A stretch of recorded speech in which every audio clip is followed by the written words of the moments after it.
areas between curves. Let's just jump right into the examples. Example 1, find the area of the region bounded above by y equals x squared plus 1, bounded below by y equals x, and bounded on the sides by x equals 0 and x equals 1. So first of all, let's go ahead and look at this region. So we'll sketch it quickly here.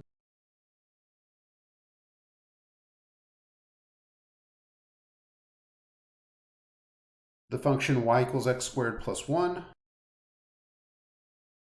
looks something like that. And the function y equals x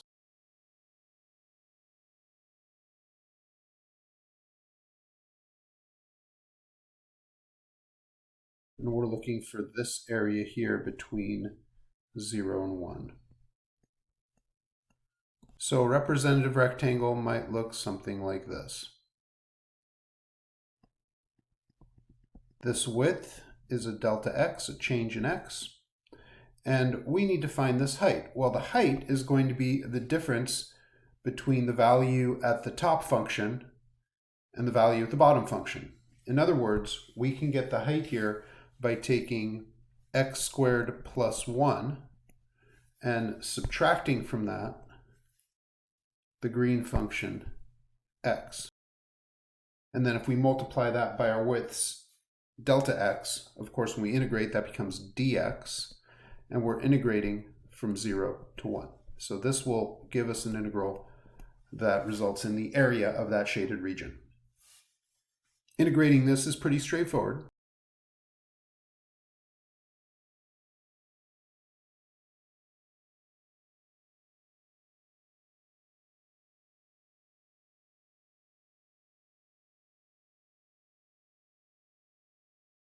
And we end up with an area of 5/6. Let's go on to example 2. In example 2, find the area of the region enclosed by the parabolas y equals x squared and y equals 2x minus x squared. So we could go ahead and graph this first. I often like to find the points of intersection first. So points of intersection. We set the two functions equal to each other and then solve.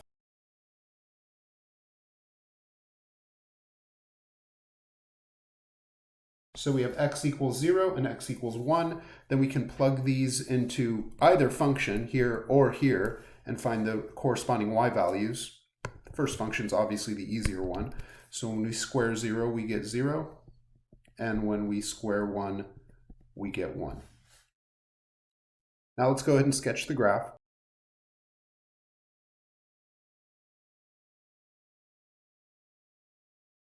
Now we have to sketch this graph because we have to know which function is on top and which function is on the bottom for the region that we're integrating here.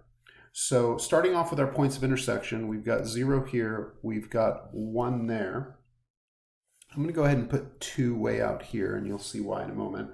And let's go ahead and put 1 right there. And so our points of intersection, we'll go ahead and for now I'll do that in blue. We have one at 0, 0, and we have another one at 1, 1, which is there-ish. And let's go ahead and do y equals x squared in blue. Well, you know that's a pretty straightforward parabola that does something like this and like that. So there's y equals x squared.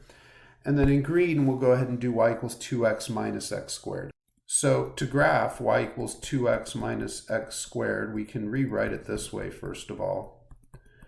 And remember that when we have a negative leading coefficient, that this is a parabola opening downward. And we can find the x value of the vertex by finding this, right? Negative b over 2a. And in this case, b is 2. So we have negative 2 over a is negative 1. So we have a 1. So it turns out that this point right here, 1, 1, is the vertex. And we also know it goes through 0 because we know that that's a point of intersection. So our parabola is opening down like this. And another thing you could do here is say, okay, well, where are the x-intercepts, right? And the x-intercepts would happen at 2, and 0. So there's another x-intercept here, and so this is a parabola opening down that way. Not the prettiest parabola, but it'll do. And so we're looking at finding the area of this region here.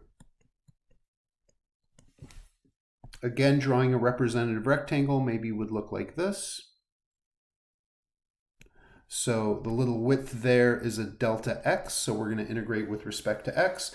And our height of this rectangle, this height here, is going to be the green function minus the value on the blue function.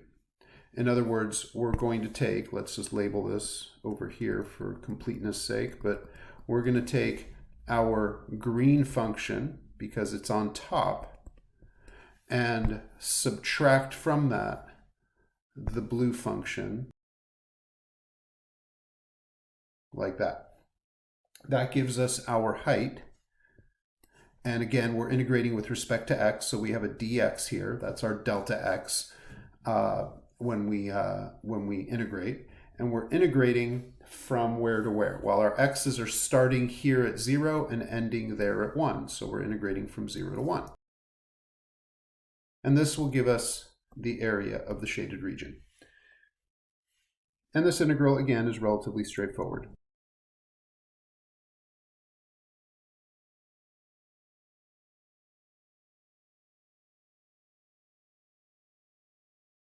And we get a final result of 1/3. So you'll notice the first example, they gave us the limits of integration, basically. They told us we're integrating from 0 to 1. But in the second one, we actually had to find the limits of integration. Let's go on to example 3. Find the area of the region enclosed by the curves y equals sine x and y equals cosine x equals 0, and x equals pi over 2. So again, we're going to go ahead and start off by drawing the region.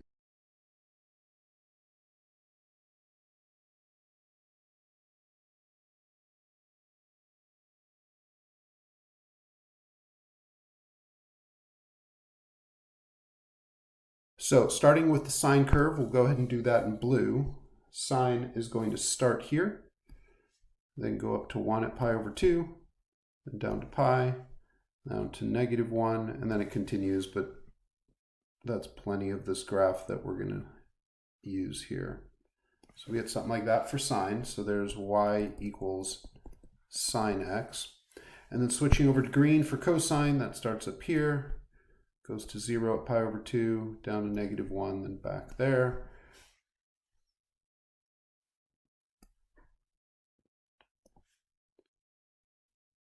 And so that is y equals cosine x. And so once again, they want us to find the area of the region enclosed by these two functions only between 0 and pi over 2. Basically, what they're saying is they want this region here and this region here, but stop right there at pi over 2. So this is the region we're looking at. Now, what's interesting about this problem, and unlike the ones that we saw before this, if you look at this first portion right here, the green function is on top, meaning cosine is on top and sine is on the bottom. But if you look at this region right here, the blue function is on the top and the green function is on the bottom. So we're going to have to split this up into two separate integrals. Or at least that's one way of doing it, and we'll talk about the other way shortly. But basically, we need to know where this intersection is, right here. And so that turns out to be at pi over 4. And if you're not sure as to why that is, it's just a matter of setting sine x equal to cosine x and then solving. Well, if I divide both sides by cosine, I have sine x over cosine x is equal to 1. That's tan x is equal to 1. And that's going to happen when x is equal to pi over 4 in the first quadrant. So that point of intersection is indeed at pi over 4. And so when we go ahead and think about our representative rectangles again, so we're going to have one rectangle like this, let's say, right? And this is a little delta x again. There's a change in x. But to get the height of that purple rectangle, we're going to have to take the green y value minus the blue y value. And then that's going to change when we go to a rectangle in this region, right? That little rectangle there, again, it's still a delta x down here, but with that second purple rectangle, we're going to have to take the blue function minus the green function. So let's go ahead and take a look at what that's going to be. So the area that we're looking for is going to be the sum of two integrals. We're going to integrate from 0 to pi over 4. And again, on that region right there, we're going to take the green function, which is cosine x, and subtract from that the blue function sine x, because cosine's on top, sine's on the bottom. And again, we're integrating with respect to x. And then we're going to add the area from this region, where we're going to integrate from pi over 4 to pi over 2. And in that second region, the blue function is on top. So that means sine x is going to come first. And then from that, we're going to subtract the green function, which is cosine x. And again, we're integrating with respect to x, of course. Finding these antiderivatives is pretty straightforward.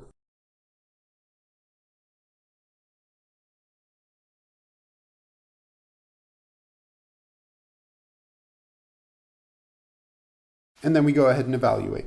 So with this first one, we're going to have the sine of pi over 4, which is root 2 over 2. And then the cosine of pi over 4 is also root 2 over 2, minus the sine of 0 is 0, minus the cosine of 0 is 1. So there's the first part. Similarly, plugging in pi over 2 into cosine right there, we're going to have the cosine of pi over 2, which is 0, with a negative in front, but I'll just put 0, minus sine of pi over 2 is 1, minus negative cosine of pi over 4, which is going to give me a positive, right, negative of negative cosine. So I get root 2 over 2 here, and then we're also subtracting the negative sign, and that's also a root 2 over 2. And adding these up, we're going to get root 2 minus 1 plus negative 1 plus root 2, which gives us 2 root 2 minus 2. And that's all well and good, but some of you might have noticed that we could have done this with a little bit less work. If you look at the two regions in question, they're symmetric. So we could have just as easily said, by symmetry, the total area between 0 and pi over 2 is going to equal 2 times the area from 0 to pi over 4. And just take the integral of this region here, which is cosine x minus sine x dx.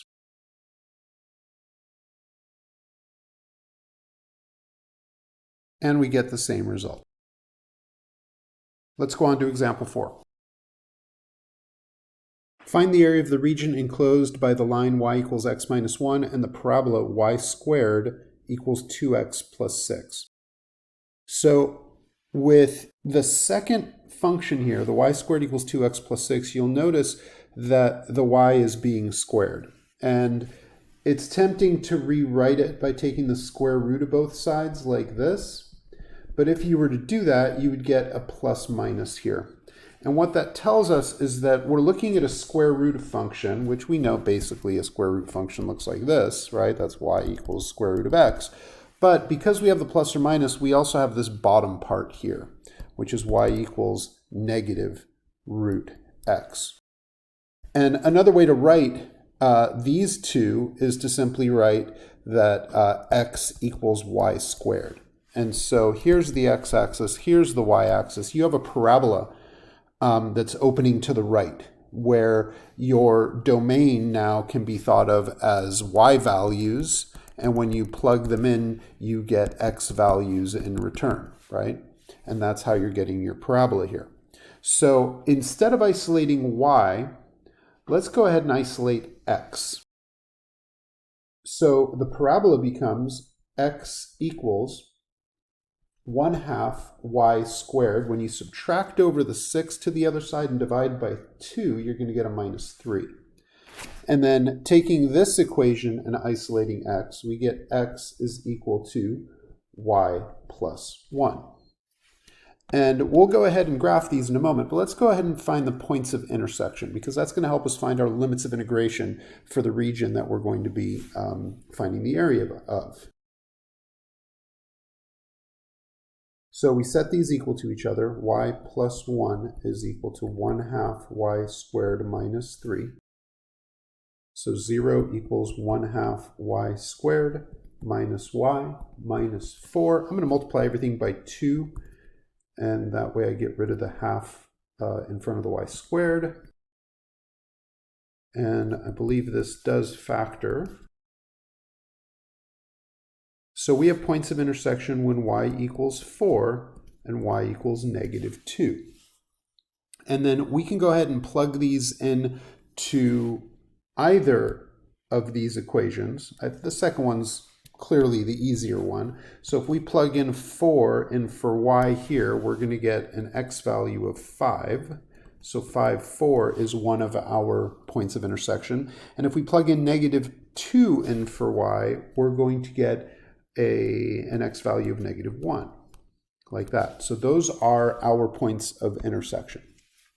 All right, now let's go ahead and look at the graph, because that's going to give us a nice visual to come up with our limits of integration and which axis we're integrating with respect to.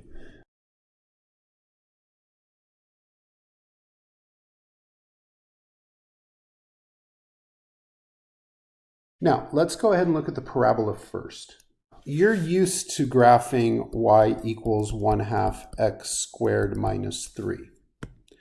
The -3 takes your basic x squared graph and shifts it down 3 units, and the half in front stretches it horizontally or compresses it vertically, right? Makes it more like this, right? Instead of something like that. And so the same thing is happening, but now it's all happening with respect to the y-axis being the domain of this function, right? So now we've got x equals 1/2 y squared minus 3.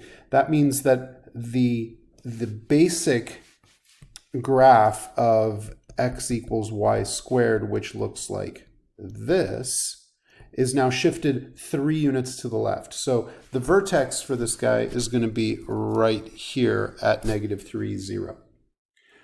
At that point, if you're not comfortable with how to deal with these, you could plug in some y values and come up with corresponding x values, right? You could make a little table where you plug in y, maybe you put in -1 and 1, and then you figure out what x is, right? If you plug in a 1 in here, you'll have a half minus 3, which will give you -2.5. The same thing happens when you plug in -1 like that. And basically at -1 and 1, we're over here at 2.5 like that, or -2.5, I should say. So you can kind of see how this is going to open up to the right.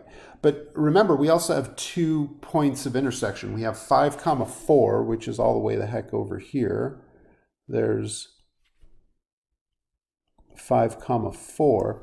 But we also have -1, -2, which is maybe about there. And we'll go ahead and write -1, -2 there. And so our parabola is doing something like this. It's coming this way, going through that point, and it's coming around like this, going through this point, like that. So there is our graph of x equals 1/2 y squared minus 3. Now we'll go ahead and graph the linear function in green. And again, you could do this by plotting points, but we already have 2 points on this graph. We've got one of them right here at -1, -2, and the other one right there at 5, 4. And so drawing a line between these, we've got something like that.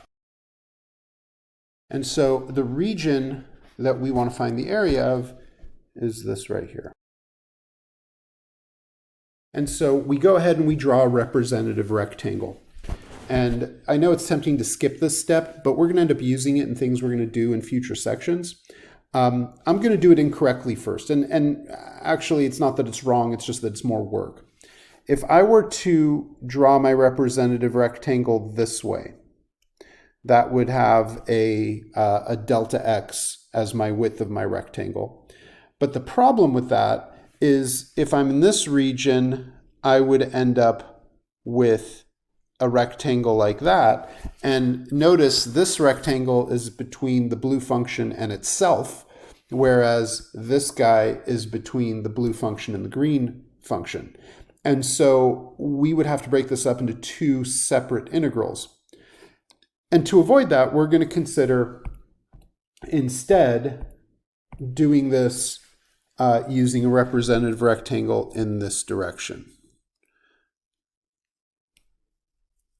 And instead of having a delta x now, we are now dealing with this little distance or width as a delta y.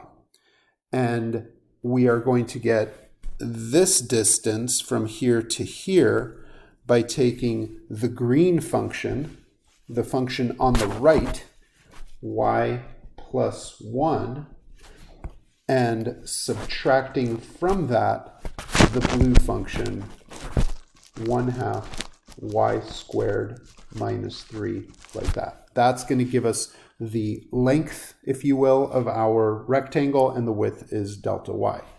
And so putting all that together, the area of the region that we're trying to find here is going to be the integral from, well, let's deal with the limits of integration last. Let's take our y plus 1 minus 1/2 y squared minus 3, right? That's the length of that purple rectangle. And then that's going to get multiplied by the width, which when we integrate the delta y becomes a dy. And then we have to think about where do the y's begin and where do the y's end? Well, the y's begin here at -2, right there. And they're going to go all the way up to here at 4. So we are integrating, right, that 4 over there. So we are integrating from -2 to 4.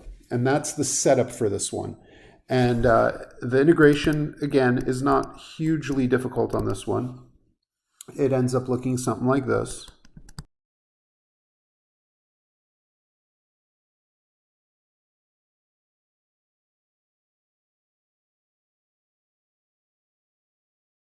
And we get a final result of 18. So that takes you through a few examples involving finding areas between curves. Go ahead and do the rest of the worksheet on your own.